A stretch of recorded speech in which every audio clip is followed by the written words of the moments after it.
This is a show that everybody can understand. You don't have to be prepared to come to our show, only to be mixed in the middle of a lot of people and open your mind and your soul and receive everything. Give the audience a lot of images and a lot of situations where they can be part and they can decide how they want to be part. Shouting, jumping, dancing.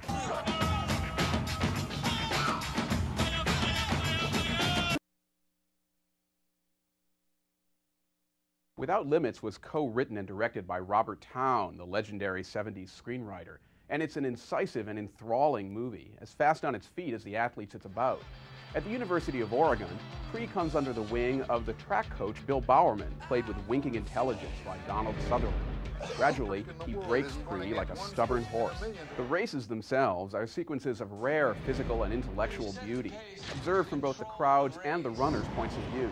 Unfortunately, there's one dramatic stumbling block that Towne can't overcome.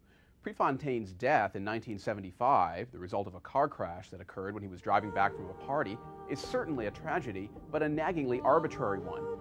Pree's death, I'm afraid, breaks all the rules of screenwriting, but his life, in Without Limits, is more pungent than ever.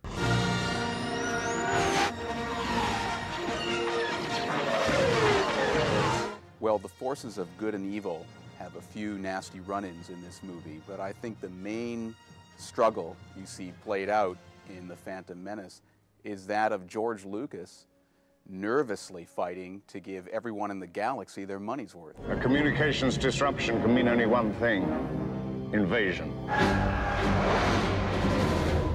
Some of The Phantom Menace is fun, but it's also jittery and overstuffed. Too many special effects, too many creatures. Lucas now directs like a man with a short-circuited attention span. At last we will have revenge. Begin landing your troops. I liked watching the character of Darth Maul, whose face looks like it was modeled on the wallpaper for a nightclub called Disco Inferno. There's that pretty nifty fight at the end where he has that double-bladed lightsaber. But I kept wondering, why didn't Lucas give the guy any lines? You know, it's called The Phantom Menace, but watching it, I didn't really feel much menace. I got the feeling that Lucas was invested more than anything in preserving his empire. So I'm giving The Phantom Menace a B-.